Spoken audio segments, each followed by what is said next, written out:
Well, welcome once again. This is the Doctor of Digital, and what do we have today?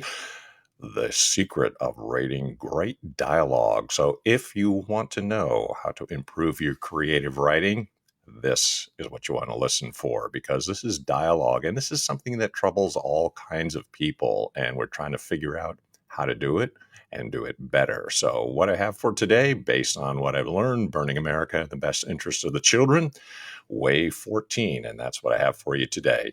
The single secret of writing great dialogue. So, welcome back. You're almost done with these 15 ways to develop your creative writing, and let's talk about dialogue right now. So, dialogue should simply be a sound among other sounds, just something that comes out of the mouths of people whose eyes tell the story in visual terms. What a great quote. Not me, that's Alfred Hitchcock. And yes, he's made a good film or two. Topic: the single secret of writing great dialogue. Lesson: with all movie genres, there are many different ways dialogue is used. You have high concept roller coaster ride scripts that use the dialogue to get through the exciting and sometimes harrowing sequences of action, mystery, thrills, scares, or hijinks, where the dialogue merely works as a bridge to get you from one point to another. You have period pieces that use the dialogue to place you into that frame of history by using the speech patterns of the time in question. You have location scripts that use the dialogue to tell stories from different parts of the world and sometimes beyond by showcasing different languages, language barriers, or vernaculars. You have small, quirky drama or comedy scripts that use the dialogue to convey the world, beliefs, and life perspectives of the characters. And then you have variations of the above that utilize the dialogue as a more of a stylistic choice where the dialogue becomes a bigger part of the script equation, taking on a larger role where the dialogue becomes a character of its own. Pulp Fiction, Juno, and Glengarry Glen Ross are prime examples of this. And when many think of those types of films and dialogue found within, the term naturalistic dialogue comes into play. Naturalistic dialogue is a celebrated notion within the realms of screenwriting, the pursuit of creating dialogue that sounds real and organic. We're meant to believe that when this type of dialogue occurs, the characters themselves feel more real and relatable for audiences. In short, many feel that this naturalistic approach is the answer to creating great dialogue. It's not. Naturalistic dialogue is nothing more than an academic term, a label for something that really has no true definition. There is no such thing as realistic or naturalistic dialogue in film. It's fiction. DM me for movie clips of dialogue examples, but here is my point. Nobody talks like Juno. Nobody talks like the characters in Pulp Fiction. Nobody talks about Alec Baldwin's Blake and Glengarry Glen Ross. Nobody talks like Alvy and Annie in Annie Hall. Nobody talks like Jesse and Celine in Before Sunrise. There's nothing natural about that type of dialogue. It's cinematic poetry. And in poetry, there are many different types of styles and syntax. One could argue that it's less about how real people talk and more about how real people would want to talk. The old screenwriting go-to practice found in guru manuals and declarations is to go out into the world and just listen. Then and only then you will find the dialogue you should be writing.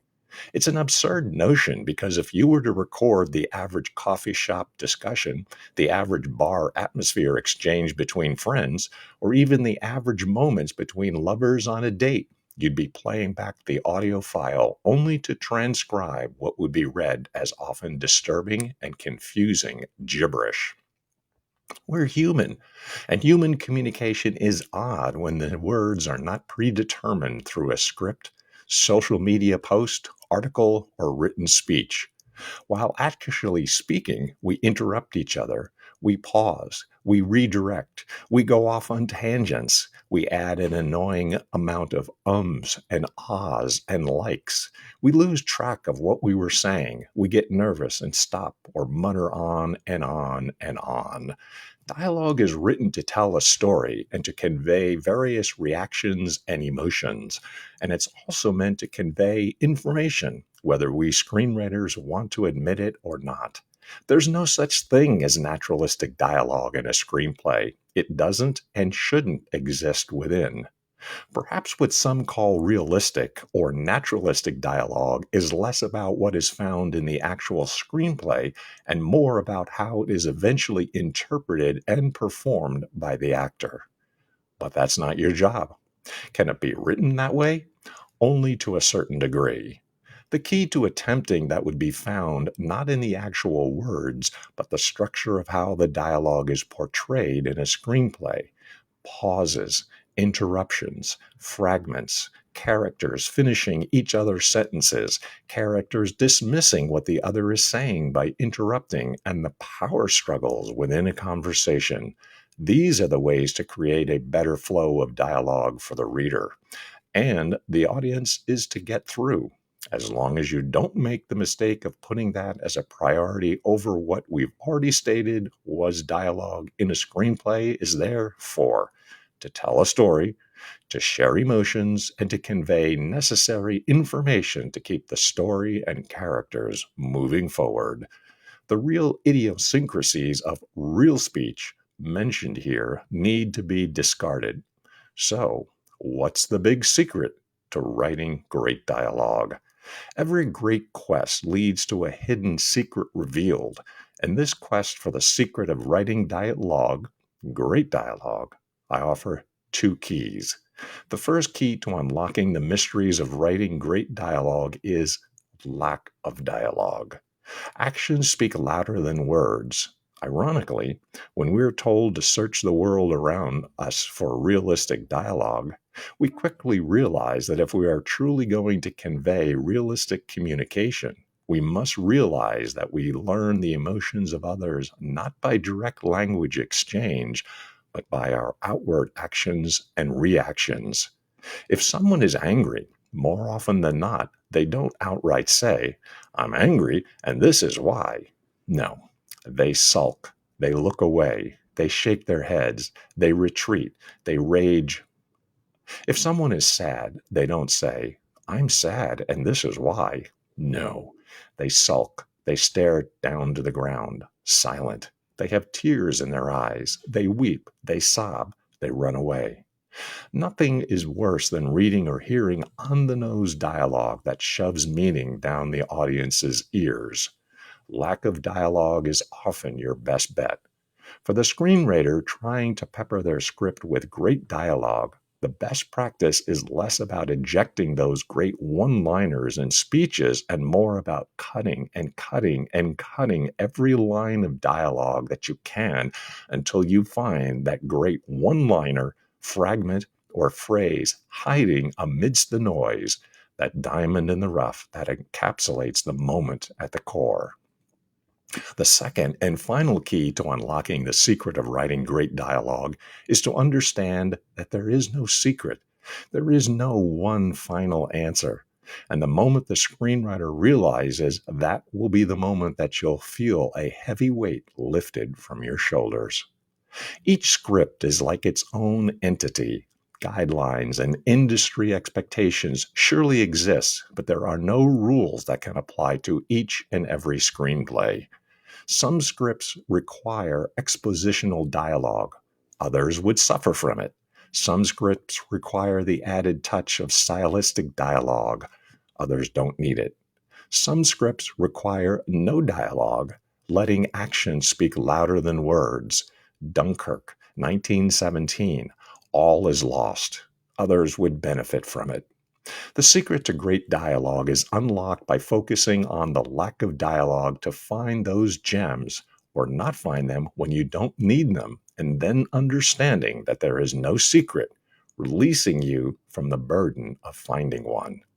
You should always remember to focus on what your particular scripts call for when it comes to dialogue. Use this lesson in this way as a tool when you start to write your script. Assignment.